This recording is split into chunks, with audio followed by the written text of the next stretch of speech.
Hey, hi, hello. We are live. It's me. So, anyways, I'm live. Hey, I'm Ileka, Keto Mommy Makeover, mom for lost 120 pounds. I like to start it off like that, just so that you know who I am. And if you're not already, I always say follow me on Instagram. At Keto Mommy Makeover, and also go to the description of this video and all my videos, and download my top tips for how to be successful on your keto journey. All right, so today we are talking about this question comes up all the time. Do you have to be in ketosis to lose weight, right? Because keto is like this thing that everyone talks about and everyone's tried. And it's like, I want to try keto, but then I'm like, is that the only way? Like, do you have to be in ketosis to lose weight? I never actually got in ketosis. And, you hear all these things, right? And so I felt like we could talk about it today. So, do you have to be in ketosis to lose weight, right? That's the question. That's the title of the video. Frankly, no, right? I mean, for multiple reasons. So, how many times have you been on some sort of diet or weight loss program in your life, right? Multiple. I mean, if you're me, it's been probably hundreds, right? I was on some sort of diet from the time I was 8 years old until I was essentially 36 years old. So I was on diets forever, right? Say hi when you get here. I love saying hi, and be sure to subscribe. But anyway, so I was on diets all that time. So, and none of those were keto, right? And I would lose weight on some of those diets and, gain weight on others. And sometimes I'd lose weight for, and keep it off for, a few weeks or something, right? And none of those were keto. So no, I wasn't in ketosis when I lost weight before, right? Um, but then, so let's talk about it more in the keto setting, right? In the keto world, do you have uh, to be in ketosis to lose weight? Frankly, you don't, even when you're in that eating that keto lifestyle, right? When you're thinking about ketosis, right? Ketosis is a state that the body gets in, right? And it's a state that the body gets in when with the absence of carbs. So folks can get into ketosis by fasting. They can get in ketosis by eating everything but carbs. So there's different ways to get in ketosis, but ketosis, the state of ketosis, is essentially a state in the body, right? Babies are born in ketosis, right? Like that's a thing, right? So basically, it's the state the body's in. So when you're thinking about that, that's that, right? That's what ketosis is. So you don't necessarily have to be in ketosis to lose weight. And many people who eat the keto diet aren't always in ketosis or may not be in ketosis. And most people, when you think about it, they don't sustain it constantly, right?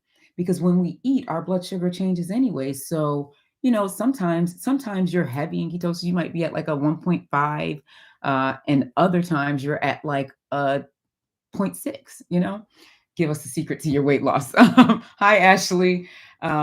Yeah, that's actually what I talk about most, just about every week. I'm definitely going to give you the secrets. And definitely, if you need more tips, like I said, always go to the description of this video. I've got a link to my top tips on being successful in your weight loss journey, and really in keeping it off, because that's what it's about, right? Like when I started a few minutes ago, I was talking about how I've been on diet since I was 8 years old. So from 8 years old to 36 years old, 36 years old, I was on diets. And then I found a lifestyle that I could stick to. And to be honest, even then, actually, when I was 36 and started keto, I was like, oh, wait, yes, it does definitely help with hormone balance. When I was 36 and started keto, what was funny was once I started, I thought, oh, this is a diet. I'm just doing this to lose weight. I even said it in my videos. Like if you were to go back and watch some of my earlier videos, hi, Jessica, you would hear me say, yeah, I'm just doing this. I'm going to be done with keto soon. Like that's literally what I thought. And it's so funny to say this 4 and 5 years later, that I still love it. Like it became a lifestyle for me.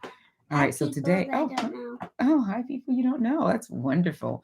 Yeah, this is usually I do the lives when they're gone. My husband's a little late today to take them to go running. Yeah, go ahead. And so they're asking questions. Yes, you can. Love you. All right. So anyway, normally I go live around 4:30 on Wednesdays. I was a little late today because my husband's supposed to be home earlier and he didn't get home earlier. So when he comes, they're gonna go running, and that's usually when I go live. So we may have a few questions coming in. Mommy, can I have? Mommy, can I have? Right? Because that's what they do. Mommy, can I have? Mommy, can I have? That's my name. It's not mommy. It's mommy. Can I have? Um, so yeah. So yeah. Okay. So I'm gonna just address the questions because I might as well. So yeah, when I was thinking about it, right, we always looked at it as a diet, and you can see me in my early videos in 2018 and 2000, really 2017, because that's when I lost the weight and started got on YouTube. You could see me saying stuff like, or you can hear me saying stuff like, "Yeah, I'm just doing this for a while," or "I only do keto sometimes," like that type of thing. And then what I realized when I got out of ketosis, when I stopped doing keto, and I realized that I didn't feel good anymore. Like I had gotten for 36 years, I'd gotten so used to feeling bad, right? And I think that's what happens. We get so used to feeling bad. I'd gotten used to knee pain and foot pain and taking Advil every day to accommodate my pain. And I gotten so used to that when I felt good on keto, I realized that was you could feel good. Like that was something that could happen, right? And so then when I felt bad again, it felt so bad because it was no longer normalized. I knew what good looked like.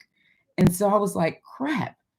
Like, no, I don't know if I can live this life of eating non-keto foods, consistently, right? I was like, I can't go back. My feet, because I get inflamed in my feet, especially. I've talked to you guys about this a few times. I have plantar fasciitis in both feet and I've had arthritis in both knees. Well, when I am eating, in ketosis, right? And also I had PTLS. I had my tubes tied and had PTLS and ended up getting those reversed. And I actually got a video coming out in a couple weeks talking about, what happened a year later kind of thing. But I say all that to say I have a lot of different things and inflammation, hormonal issues, all of those things, and keep eating a healthier keto, closer to keto or closer to strict keto, and I should say whole foods based keto lifestyle helps me so much. My knees don't hurt. And that's weird for me still because my knees hurt from the time I was literally 15 years old. I remember wearing a knee brace playing basketball at 15. So for 36, no, that's not how long, however many years, right? From 15 to 30 to 37 years old, my knees hurt all the time. So to know what it feels like to not have that pain, I can't go back. So yeah, I'm keto for life now. But um, Ashley, I see you said your biggest problem is lactose intolerant and eggs make you sick. Oh my gosh. I was just talking to a friend of mine yesterday about eggs and how it always breaks my heart when I hear people say that they can't eat eggs because I love eggs so much. And then I'm like, oh, I love eggs so much. And then I just realized I haven't had eggs in like 3 weeks. Okay, so Ashley, you can still do it. Being lactose intolerant, I'm lactose sensitive. I won't say I'm lactose intolerant just because I don't want to own it. I'm lactose sensitive.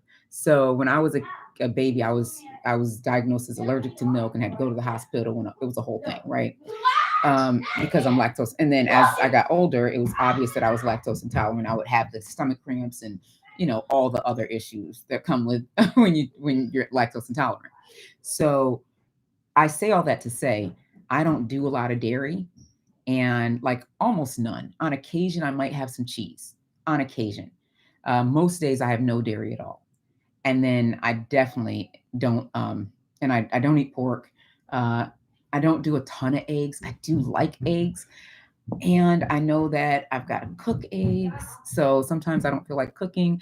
I pretty much cook dinner and then have leftovers for lunch. So, so yeah, if unless my husband decides when in the mornings to make eggs, I don't have them either, actually. So I say all that to say you can definitely be successful on a ketogenic diet or in the ketogenic lifestyle, I want to say, without eggs, without milk, without pork, without beef. I've literally gone weeks and weeks without eating any of those. I don't eat pork. I haven't had much beef in the last, I think last year I tried eating beef again and I'd have it like maybe once a month and then I would forget for like 6 months. Like that's how I am. Because I don't, it's not my thing, right? I pretty much eat chicken, seafood, those types of things. I think because I love cooking, it makes it hard to enjoy food because it's so boring on keto. No, it's not. Oh, I drank milk 20 years and then suddenly got sick. So I want to tell you, I'm so glad you said that, Ashley, that it's boring on keto. So first, if you guys haven't already, go to the description of this video and go to my website, lifehealthnow.com, and download my top tips for being successful on your keto journey. So eating keto is so fun. Like, it's the best eating I've ever had. At first I thought, I guess I thought it was going to be boring, and then it just wasn't. like like here's the thing, I get to add a little more fat in my foods. So prior to keto, I'd been on every diet in the world, of course, right? So I'd been on, low fat, low this, low that, whatever, right? And when I was doing the low fats, I always, no, can I get this with no butter? I can't believe it's not butter. Like, I was always having to use some sort of fake version of something, right? And then, so then the food lost its flavor. Like, I'd be eating baked chicken or grilled chicken with no fat in it because we it's only a chicken breast. That's all you can eat because everything else is fat in it. And then I'd have to like cook it in like Pam spray or nothing. Like, it was awful. Like, that was not good. Whereas now I have like chicken parmesan. I make chicken parmesan sometimes, and I don't love to cook, so I'll do it when I'm in the mood, right? But I'll make things like chicken parmesan. I'll make spaghetti. Like, we had spaghetti on Friday, and I made I made one spaghetti because, remember, go back and watch. I have a video called Simple Week of Keto, or something like that. Simple Keto for the Family. So where I show you how I'll get one protein and I'll make it in different ways throughout the week, right? And so when I show you how to do that, I'm showing you how I do it for me and my family. My family doesn't eat keto. They're not keto people. They aren't even really low carb, right? I work on being carb sensitive for them, like, try not to give them too many, and at the same time they still eat carbs, right? So in that sense, right? So when I make a meal, though, I'm not out here making two meals. Like, that's just not the life I live, and I just don't feel like, for me, I knew that wouldn't be successful, right? If I decided, oh, I'm gonna make a meal for you guys and a meal for me, eventually it's just gonna be one meal for them, and then we're all gonna be eating it. It's not gonna be a meal for me, right? So because of that, I've got to make sure that I do something that can work for us all. And on top of that, it's got to be good. It's got to be good because I like good food, right? Like, I remember having to eat, oh gosh, okay, they're just yelling. Anyways, I remember having to eat things like baked, not even baked. I think it was like, yeah, I think it was baked chicken and then like broccoli with nothing on it. We couldn't even put salt on it. Like, it was nasty, nasty, nasty. Like, that's how we ate, right? And then brown rice with, again, nothing on it. And that's how we ate. That wasn't good, right? In keto, since I've been doing keto, which is now almost 5 years, it's actually been 5 years. I actually went back and looked at when I started, and it was February 1st, 2017. And I mean, that's when I started for real, right? Like, I tried keto back in a year earlier, but when I actually believed that I can do it, and I talked about this a bit last week, but when I believed I could do it and I took it seriously and I decided to take control of my health, I decided to take action and work toward a better me, right? And when I decided that this was real and I'm doing this, I'm not just trying another time, right? When I finally decided, that was February 1st, 2017. And I literally have a picture. I have a picture of it. I was standing there. It was like a beige sports. It wasn't even a sports bra. Actually, it was a regular bra. It looks like a sports bra. It's a hot mess. And then and like some, I think it was like some black pants or something. And I'm standing there and I'm just like not happy about my situation, right? And that's when I decided. So that was 5 years ago. Anyways, when I started 5 years ago, um, you know, I I pretty much had come from those diets of, or the types of eating where, you've got the baked chicken, the brown rice and the broccoli, and it's all disgusting and a hot mess. And so I was so excited when I got to use butter in my food and in my cooking. You couldn't tell me anything. I put some butter on top of that chicken. I put some, and I'm not even someone who adds a whole ton of fat, but it was nice to not have to remove the fat anymore, right? And that was the main thing, not having to remove the fat, because having to remove the fat meant that I had to be so mindful of it. And now nothing had flavor. And I like food with flavor. So I eat things like chicken wings and fish, and and sometimes I'll even fry the fish or air fry the fish, and I'll put it in. I make, like, I'll either use, well, other people use like iso pure, but I don't do iso pure because I'm still sensitive to some like whey proteins. So I'll use like almond flour and things like that.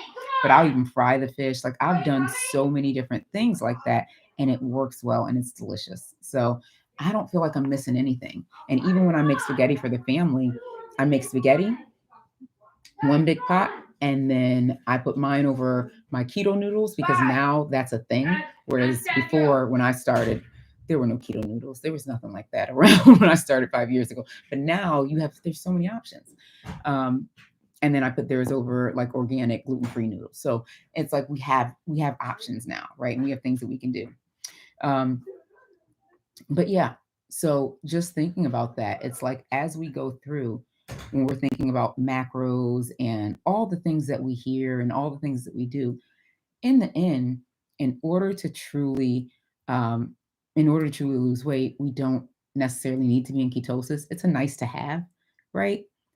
At the same time, even as you're eating, as you are reducing your carbs and eating more whole foods, you're going to have more brain clarity. You're going to start feeling better, and you're going to start feeling good about what you're doing, what you're eating. And that's what's important, right? When when I think about how I eat, the first thing I think about is, I can get up and like I can get up and like run somewhere, but I can also get up and walk somewhere, which before, getting up and walking was painful, right? Because like I mentioned, I had plantar fasciitis in both feet. So it was painful. There was pain.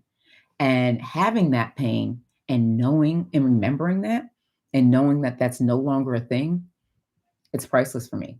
So, and still being able to enjoy my food. Because just for lunch just now, I had I had several wings, probably like, they were really tiny wings, but I had about six small little wings. And then I had some buffalo dip.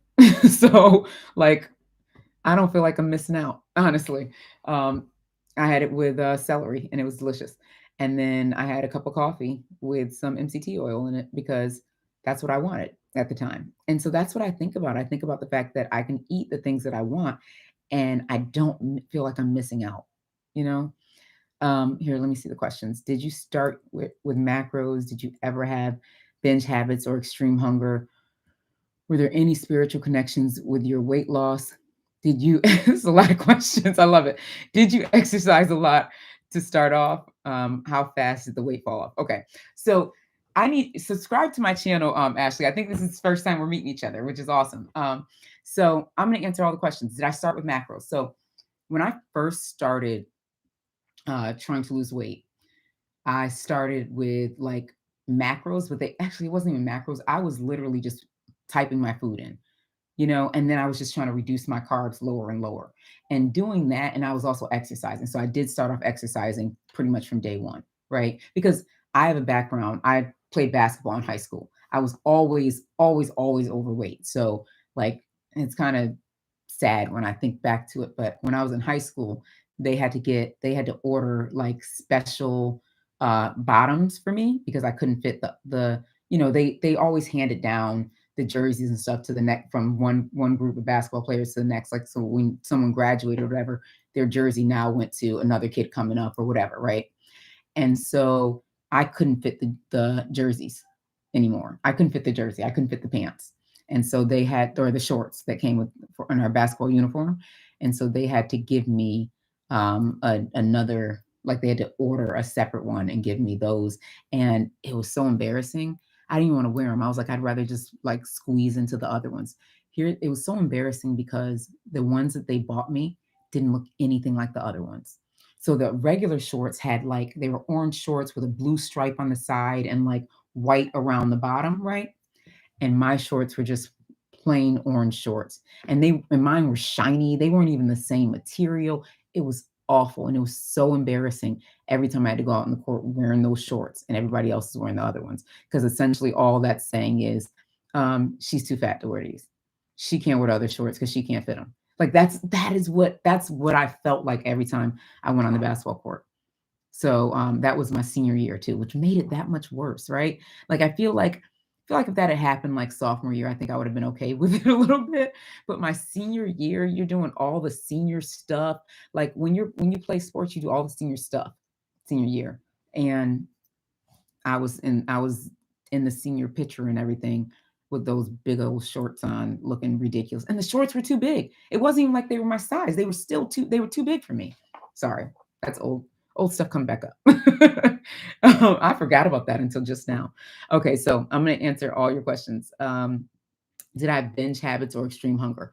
So I did have things with hunger, and I wouldn't say I had binge habits. What I had mostly was habitual eating.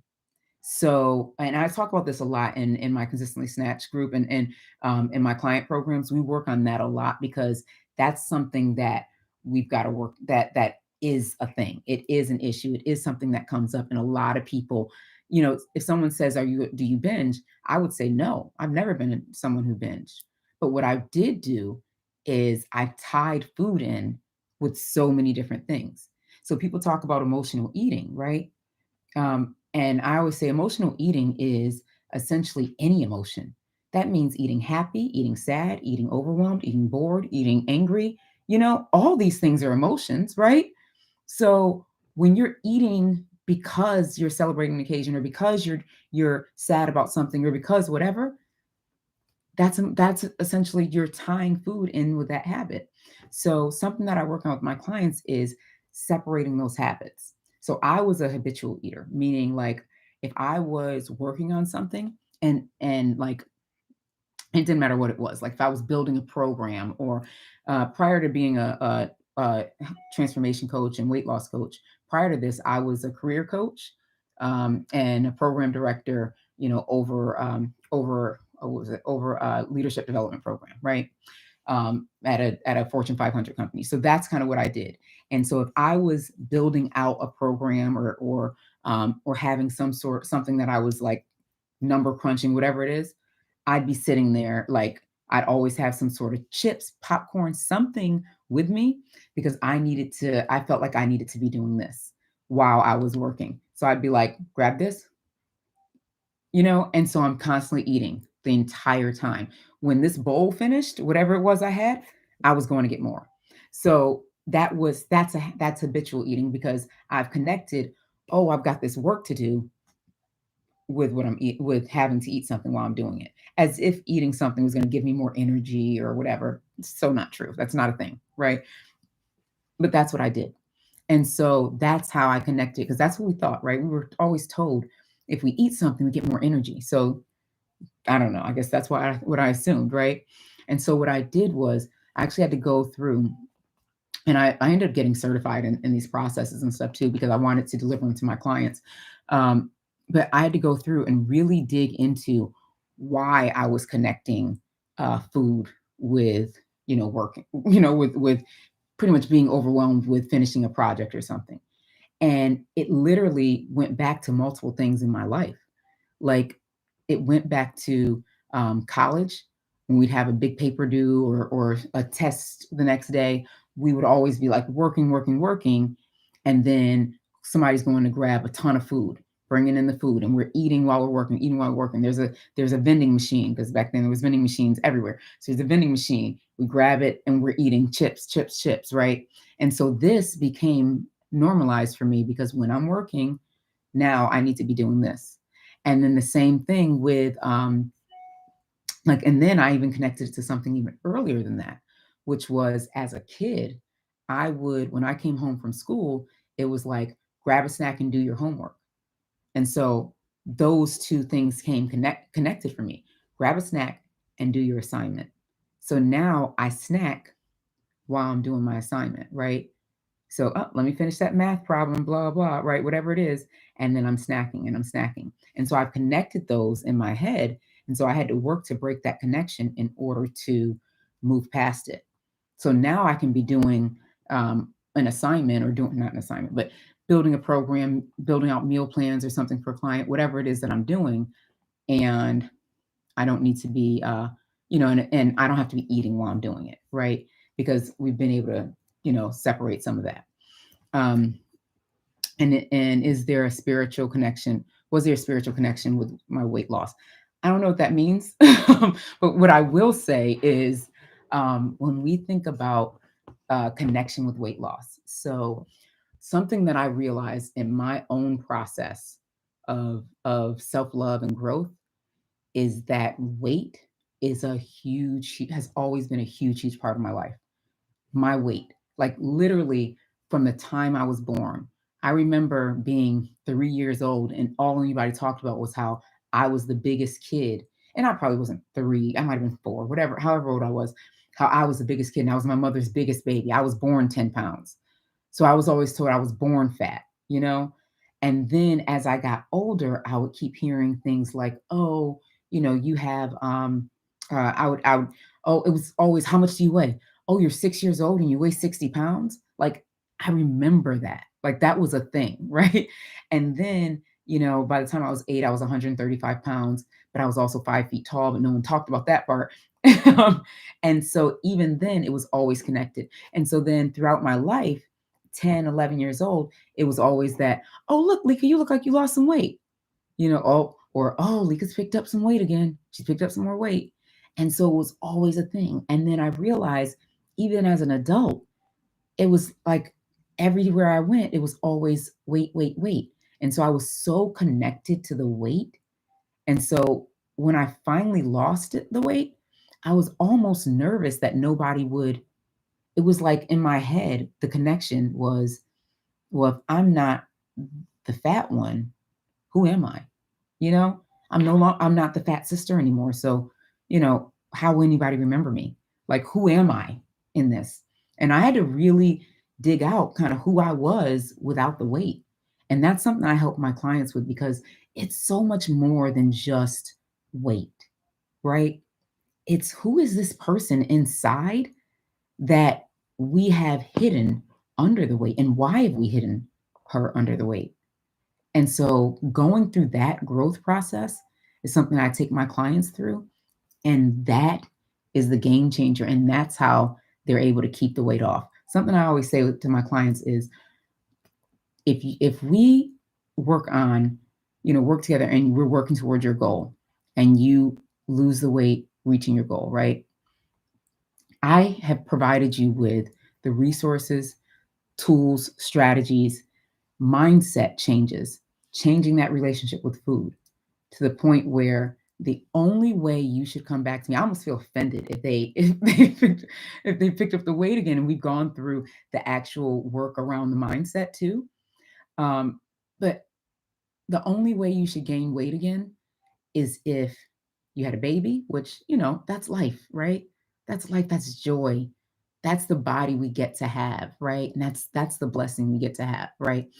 So if you have, and you guys know how I am with my babies. So, but if you have a baby, or if there's a major loss, because grief can sometimes push through even some of the resources that we create and that we provide, right? Even some of the strategies and tools and mindset changes, grief can sometimes numb all of that. I've experienced that myself, where the work that I've done was almost nullified for a good, 3 weeks, month period, because of major grief. So I always say, if either of those happens, I get it. I completely understand. Let's get your resources back in place. Let's find a way to push through this grief and get your resources back in place so you can get to where you want to be again and live in your purpose. Um, Outside of that, when we work together and you lose the weight, you should be able to keep that weight off, because you're going to have what you need to normalize this lifestyle. Because that's the thing. We've got to make it normal, right? It's got to feel regular. It's got to feel like what you do, right? It's got to be normal, and it can't feel like a chore. If it feels like a chore, you're not going to stick to it because nobody wants to do the dishes every day. Nobody wants to have a chore. Wants eating, exercise, and just a healthy lifestyle to be a chore. And so when we think about what we do every day, if it seems normal and regular and just like our everyday life, then we can stick to it, right? You get up and brush your teeth every day, right?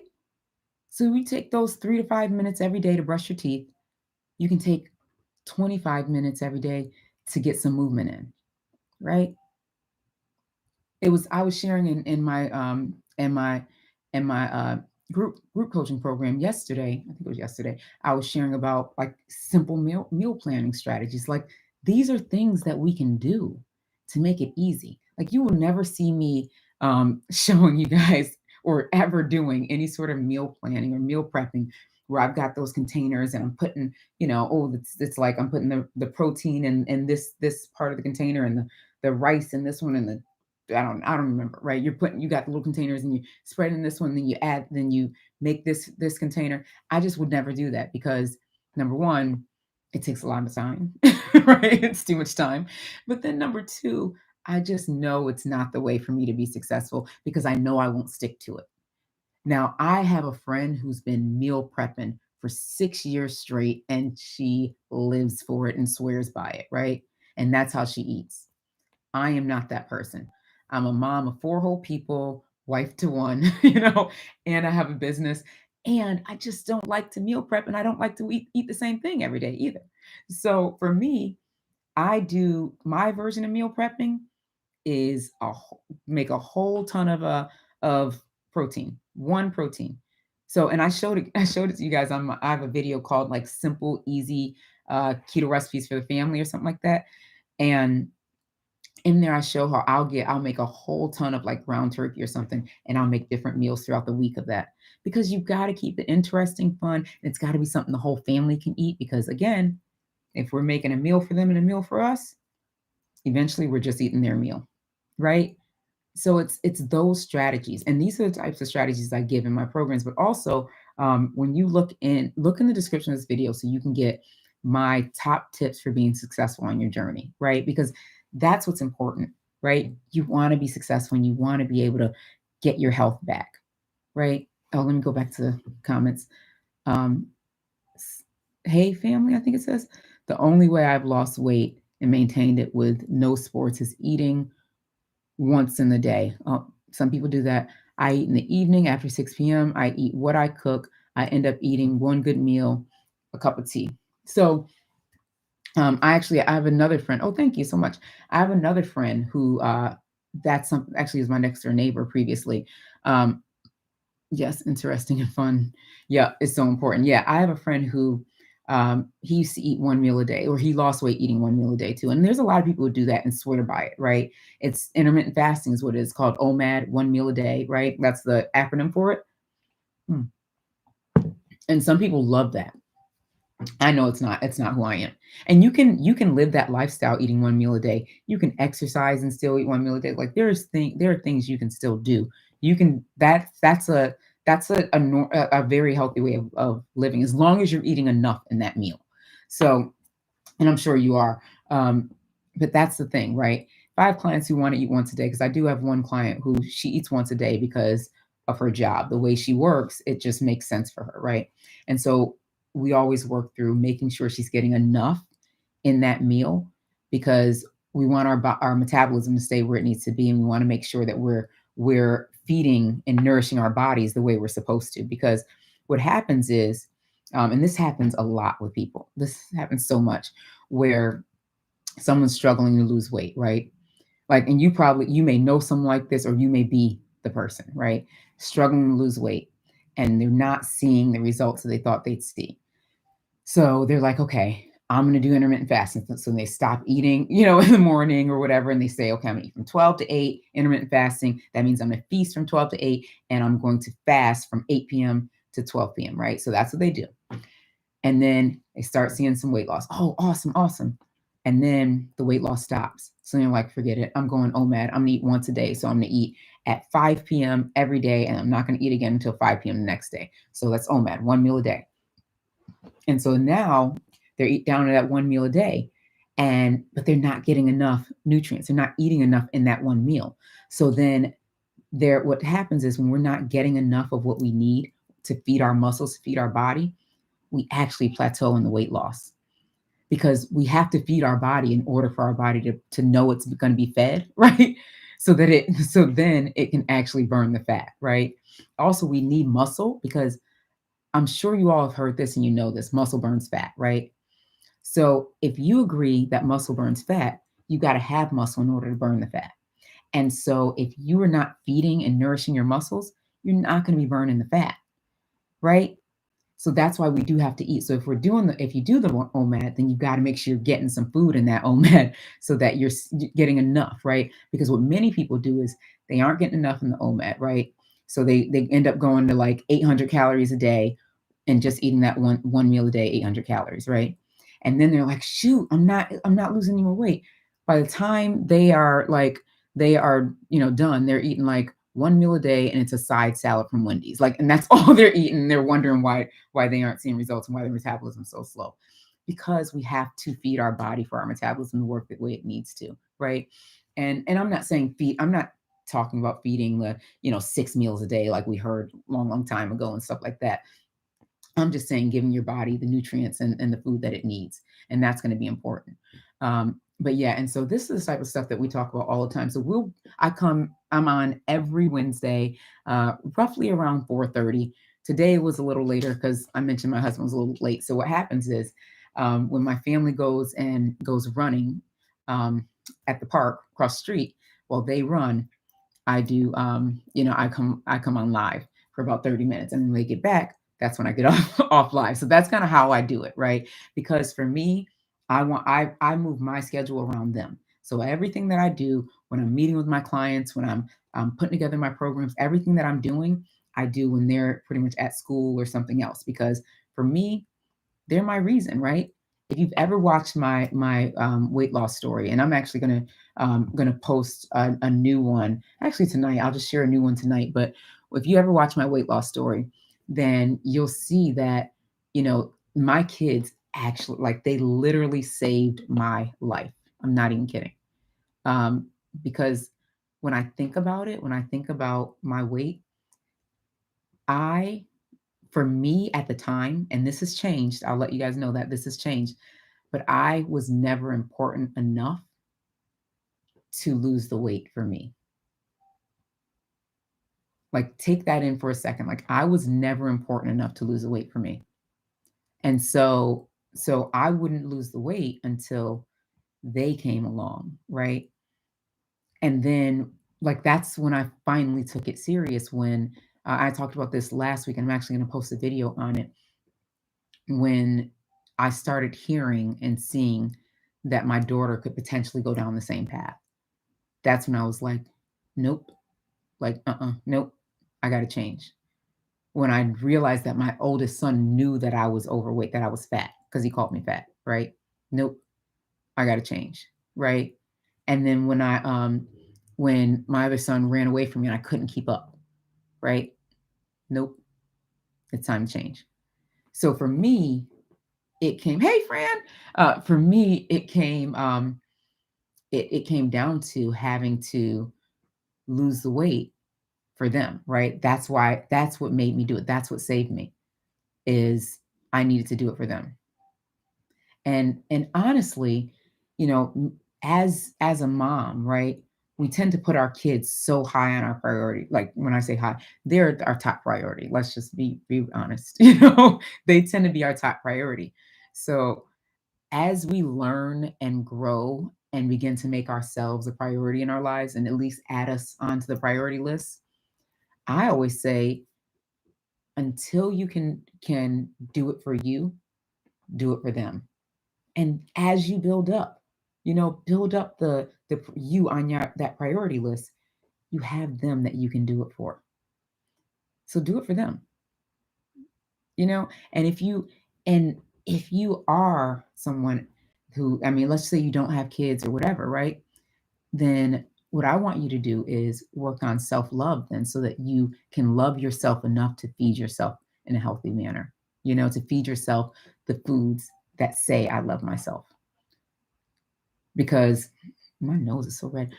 Because on our birthday, we have a cake, right? Everybody's singing happy birthday and there's a cake. And that's supposed to show love. And so that's what we're seeing as love. But really, that cake isn't showing me love because that cake is doing nothing but infecting my body with all that doggone sugar. Oh my goodness, I'm gonna have gut issues the next day, probably heartburn, all the things, right? So I say that to say, and I'm not saying don't have cake on your birthday. I was joking with that example, but my point is that when we learn to love ourselves, we can decide to love ourselves enough to choose to be healthy, to choose to move, to choose to, exercise, to choose to speak positivity into our lives, all of these things. All right. So I'm going to let you guys go on that note. Next week, we'll probably talk a little bit more about self-love too. But I'm going to post a video. I'm going to put a video out probably tonight or tomorrow morning, updating with the weight loss story and all that stuff. And then, and I'll see you guys next Wednesday. Thank you all for joining. And don't forget to be sure to go to the description of this video and download my top tips for starting your journey. It's lifehealthnow.com. Right. All right. So I will talk to y'all soon. Take care. Bye, everybody.